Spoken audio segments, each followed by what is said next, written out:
আসসালামু আলাইকুম প্রিয় দর্শক ও শ্রোতা। আজকের আলোচনার বিষয় ফুরফুরা দরবার শরীফের মজাদ্দেজ জামান দাদা হুজুর পীর কেবলা রহমাতুল্লাহ আলাইহি তানার গোপন নসিহাত সম্পর্কে আলোচনা করব।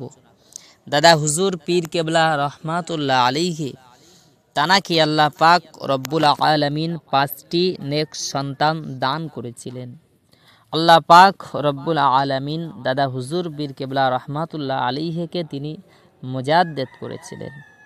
এই দাদা হুজুর পীর কেবলা রহমাতুল্লাহ আলাইহি তিনি তানার 5টি সন্তানকে গোপন নসিহাত করেছিলেন।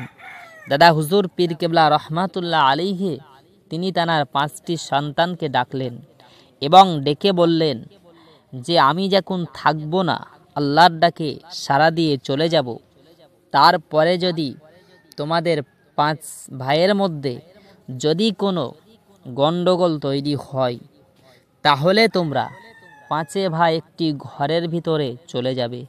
সেখানে গিয়ে তোমরা 5 ভাই এক জায়গায় বসে আলোচনা করে সেটাকে মীমাংসা করে নিবে। দাদা হুজুর পীর কেবলা রহমাতুল্লাহ আলাইহি তানাকে জিজ্ঞাসা করা হয়েছে, যদি ওই আলোচনার ভিতরে আমাদের বোনাইদেরকে রাখা হয় তাহলে কি হবে?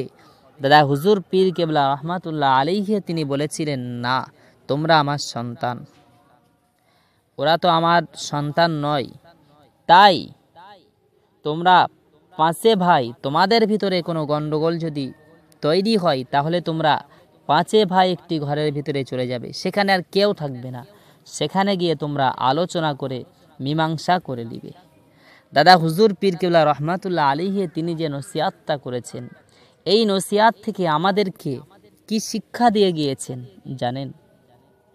আমরা কেউ 5 ভাই, কেউ 3 ভাই, কেউ 9 ভাই, কেউ 8 ভাই, আমাদের ভিতরে দেখবেন অনেক সময় গণ্ডগোল তৈরি হয়।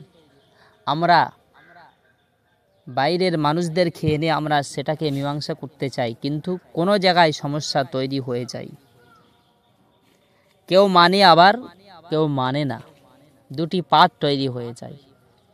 তাই আমাদেরকে যে শিক্ষা দিয়ে গিয়েছেন দাদা হুজুর পীর কেবলা রহমাতুল্লাহ আলাইহি তিনি তানার সন্তানদেরকে এই নসিহাতটা করে গোটা মুসলিম জাতিকে, অন্য সকল ধর্মের মানুষদেরকে তিনি এই শিক্ষাটাই দিয়ে গিয়েছেন।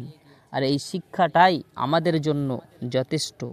আমাদের ভিতরে যদি কোনো গণ্ডগোল তৈরি হয় আমাদের ভাইদের ভিতরে, তাহলে আমরা নিজেরাই সেই ভাইগুলো এক জায়গায় হয়ে আমরা যদি আমাদের গণ্ডগোল বাদে সেটাকে যদি আমরা মীমাংসা করতে পারি, তাহলে আমরা কিন্তু মিলেমিশে থাকতে পারবো।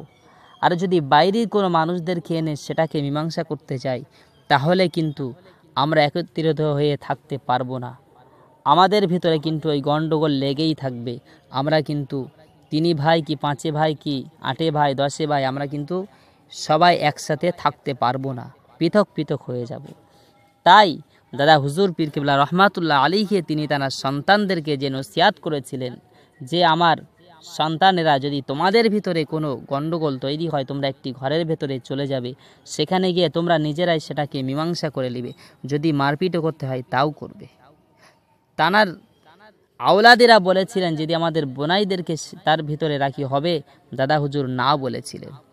তাই আমাদেরকে দাদা হুজুর পীর কেবলা রহমাতুল্লাহ আলাইহির এই নসিহাতটাকে মেনে চলতে হবে। যদি আমরা মেনে চলতে পারি তাহলে আমাদের ভিতরে আমাদের ভাইদের সাথে কিন্তু আমাদের আর অশান্তি থাকবে না। আমরা কিন্তু অশান্তি বাঁধলেও আবার মিটিয়ে নিতে পারবো, কিন্তু ভাড়াটিয়া কাউকে এনে যদি আমরা মিটাতে যাই তাহলে কিন্তু এই অশান্তি থেকেই যাবে। তাই এই থেকে আমাদেরকে এটাই শিক্ষা নেওয়া উচিত যে দাদা হুজুর পীর কেবলা রহমাতুল্লাহ আলাইহি তিনি আমাদেরকে যেভাবে দিন ইসলামের পথ দেখিয়েছেন, সেই দাদা হুজুর পীর কেবলা রহমাতুল্লাহ আলাইহি জানার ওসিলাতে আজ আমরা মুখে লাগাম লাগাতে পেরেছি, আমরা আমাদের গায়ে জুব্বা লাগাতে পেরেছি, আমরা আমাদের মাথায় টুপি লাগাতে পেরেছি, আমরা 5 ওয়াক্ত নামাজি হতে পেরেছি, আমরা দিনদার পরেজগার আল্লাহওয়ালা হতে পেরেছি। একটি মাত্র অবদান হলো দাদা হুজুর পীর কেবলা রহমাতুল্লাহ আলাইহি তানার অবদান। তাই আমাদের প্রত্যেকের উচিত দা হুজুর পীর কেবলা রহমাতুল্লাহ আলাইহি তানার এই নসিহাতটাকে মেনে চলা। কেননা পৃথিবীর জমিনে কেউ কারুর নয়, কেউ কারুর নয়। স্বার্থ থাকলে মানুষ পাশে আসবে, স্বার্থ না থাকলে মানুষ দূরে সরে যাবে। যারা টাকা আছে বর্তমান সময় তার দিকে মানুষ কিন্তু বেশি যায়।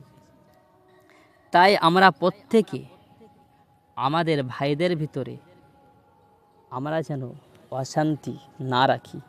কেন রসুল করিম সাল্লাল্লাহু আলাইহি ওয়াসাল্লাম বললেন, তোমরা কি তাড়াতাড়ি মরতে চাও? তাহলে তোমাদের আত্মীয় স্বজন, তোমাদের পরিবার থেকে তোমরা পৃথক হয়ে যাও, আলাদা হয়ে যাও। যদি তোমরা আলাদা হয়ে যাও, আল্লাহ পাক তোমাদের রুজি দ্রুত তুলে নিবে।